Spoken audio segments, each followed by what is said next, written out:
Relevant ടോപ്പിക്കാണെന്ന് തോന്നുന്നു. ഞരമ്പ് രോഗം എന്ന് പലപ്പോഴും ആൾക്കാർ പരിഹസിക്കുന്ന ഈ ബസ്സിനകത്ത് കയറി തോണ്ടിയും മുട്ടിയും ഒരുമി നിൽക്കുന്ന ആൾക്കാരെ ഞരമ്പ് രോഗി എന്ന് വിളിക്കാറുണ്ട്. അപ്പം എന്നാൽ ഇതിൻ്റെ ഇൻറ്റൻസിറ്റി എന്താണ്, ഇതിൻ്റെ തീവ്രത എന്താണെന്ന് അറിയാനാണ് ഞാനിപ്പോൾ ഈ വീഡിയോ ചെയ്യുന്നത്. ഏകദേശം ഒരു 6 വർഷത്തോളം സൈക്യാട്രിക് മെഡിസിൻസ് വിൽക്കുന്ന ഒരു കമ്പനീൻ്റെ ജനറൽ മാനേജറായിരുന്നു ഞാൻ. ആക്ച്വലി ഞാൻ മെഡിക്കൽ റെപ്രസെൻ്റേറ്റീവായിട്ട് ജോയിൻ ചെയ്ത് സെയിം കമ്പനിയിൽ ഓൾ ഓവർ ഇന്ത്യ പ്രൊമോട്ട് ചെയ്യുന്ന ഹെഡ് ഓഫ് ദി സെയിൽസ് ആയിരുന്നു ഞാൻ.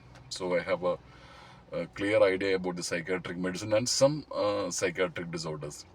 അതിന് പുറമെ ടോപ്പ് ക്ലയൻസ് ആയിട്ടുള്ള ആളുകളുമായിട്ടുള്ള ബന്ധത്തിന് പുറത്ത് ചില പെക്യുലർ കേസസിൻ്റെ ഹിസ്റ്ററികൾ അവർ തമാശ പോലെ ഷെയർ ചെയ്യാറുണ്ട് എന്നോട്. ഇത് തമാശയല്ല. ഈ പർട്ടിക്കുലർ ഡിസീസിൻ്റെ തീവ്രത അറിയാനായിട്ട് ഒരു ചെറിയ സ്റ്റോറി പറയാം. ഒരു റിയൽ സ്റ്റോറിയാണ്. ഒരു പേഷ്യൻ്റാണ്. ആ പേഷ്യൻ്റ് ഡോക്ടർ വന്ന് കാണുന്നു. ഡോക്ടറോട് പറയും, ഡോക്ടർ എനിക്കൊരു പർട്ടിക്കുലർ പ്രോബ്ലം ഉണ്ട്. ഞാൻ ഒരു ഉയർന്ന ഗവൺമെൻറ് ഉദ്യോഗസ്ഥനാണ്. എൻ്റെ ഭാര്യ ടീച്ചറാണ്. 2 മക്കളുണ്ട്. ഗ്രോണപ്പ് ആയിട്ടുള്ള മക്കളാണ്. പക്ഷേ എൻ്റെ പ്രശ്നം എന്ന് പറഞ്ഞിട്ടുണ്ടെങ്കിൽ എനിക്ക് ബസ്സിൽ കയറി കഴിഞ്ഞിട്ട്, തിരക്കുള്ള ബസ്സിൽ കയറി മറ്റു സ്ത്രീകളുടെ ശരീരത്തിൽ എൻ്റെ ശരീരം ഉരസി നിൽക്കുകയും അവരുടെ ഭാഗങ്ങളിൽ തൊടുകയും ചെയ്യുക എന്നുള്ളത് എൻ്റെ ഒരു അഡിക്ഷനാണ്.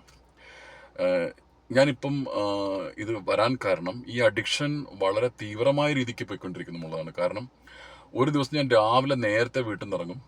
ഞാൻ എന്നിട്ട് തൊട്ടടുത്തുള്ള സ്റ്റോപ്പിലേക്ക് കയറും, തിരിച്ച് ഇങ്ങോട്ട് വരും. അങ്ങനെ രാവിലെ ഓഫീസ് ടൈമിൽ സ്കൂൾ കുട്ടികളും ഉദ്യോഗസ്ഥകളും പോകുന്ന സമയത്ത് ഞാൻ ഒരുപാട് തവണ ഷോർട്ട് ടൈമിൽ ബസ്സിൽ അങ്ങോട്ടും ഇങ്ങോട്ടും യാത്ര ചെയ്തിട്ട് ഞാൻ എൻ്റെ ഈ പ്രോജക്റ്റ് ചെയ്യും. അപ്പം എന്താ വെച്ചിട്ടുണ്ടെങ്കിൽ എനിക്ക് എപ്പോഴും ഭയമാണ്. കാരണം എന്തെങ്കിലും ഞാൻ പിടിക്കപ്പെട്ടാൽ എൻ്റെ ജീവിതം ഇല്ലാതെയാവും. പക്ഷേ എനിക്ക് നിയന്ത്രിക്കാൻ കഴിയുന്നില്ല. കാരണം ആ പർട്ടിക്കുലർ സമയമാകുമ്പോൾ എനിക്ക് എൻ്റെ നിയന്ത്രണത്തിൽ നിൽക്കാണ്ട് ഞാൻ അറിയാതെ തന്നെ ഡ്രസ്സ് ചെയ്ത് ഞാൻ വീട്ടിൽ നിന്ന് പുറത്തേക്ക് ഇറങ്ങും. എന്നും രാത്രി കുറ്റബോധത്തോടു കൂടിയാണ് ഞാൻ ഉറങ്ങുക. എനിക്ക് നിയന്ത്രിക്കാൻ പറ്റുന്നില്ല. കാരണം ഞാൻ ഇതിന് അഡിക്റ്റഡ് ആയി കഴിഞ്ഞു. എനിക്ക് എന്താ ചെയ്യാൻ പറ്റുക? അപ്പോൾ ഡോക്ടർ പറഞ്ഞു, ഇതൊരു സീരിയസ് ആയിട്ടുള്ള പ്രോബ്ലം തന്നെയാണ്. കാരണം ഇത് ശരിക്കും പറഞ്ഞാൽ നിങ്ങളുടെ ബോഡിയിൽ ആ ഒരു സമയത്ത് നിങ്ങൾ അറിയാണ്ട് തന്നെ അതിനോടുള്ള ക്രേവിങ് വരികയാണ്. ഇപ്പം നമ്മൾ പഞ്ചസാര കഴിച്ചുകൊണ്ടിരിക്കുന്ന ആൾ നിർത്തിക്കഴിഞ്ഞാൽ എങ്ങനെ ഉണ്ടാവും? നമുക്ക് ആ ഷുഗറിനോടൊരു ക്രേവിങ് വരും. ഈ സെക്സ് എന്ന് പറയുന്നത് ശരീരത്തിൻ്റെ 2ാം വിശപ്പാണ്. പലർക്കും പല രീതിക്കാണ് വരിക. സെക്ഷൽ ഡിസോർഡേഴ്സ് ഉണ്ട്, പെർവേർഷൻസ് ഉണ്ട്, ട്രാൻസെക്ഷൻ ഉണ്ട്, ഗേ സെക്സ് ഉണ്ട്, അങ്ങനെ പലതും ഉണ്ട്. അതിലൊന്നാണ് ഈ പ്രോബ്ലവും. ഇതൊരു സെക്ഷൽ ഡിസോർഡറാണ് ആക്ച്വലി. ഇവർക്ക് വേണ്ടത് കൗൺസിലിങ്ങും പ്രത്യേകമായ ചികിത്സയുമാണ്. കോഗ്നിറ്റീവ് ബിഹേവിയർ തെറാപ്പി എന്ന് പറഞ്ഞുള്ള സംഭവങ്ങളുണ്ട്. അപ്പോൾ ഇവിടെ ഡോക്ടർ അദ്ദേഹത്തിന് കൊടുക്കുന്ന ഒരു പ്രത്യേക ടൈപ്പ് ട്രീറ്റ്മെൻ്റ് ആണ്. അദ്ദേഹത്തിന് ഈ ഒരു ഇൻസ്റ്റിങ്ക്റ്റ് വരുമ്പോൾ ബോഡിയിൽ ഒരു പെയിൻ ഉണ്ടാക്കുന്ന ട്രീറ്റ്മെൻറ്റാണ് ഡോക്ടർ കൊടുത്തത്.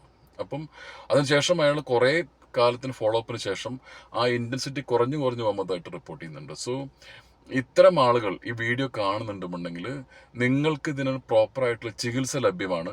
ഈ ഞരമ്പ് രോഗം എന്ന് പറഞ്ഞാൽ ഞരമ്പിനുണ്ടാകുന്ന അസുഖമല്ല. It's actually a psychological disorder. It is curable, treatable. So please consult a psychologist very immediately. By.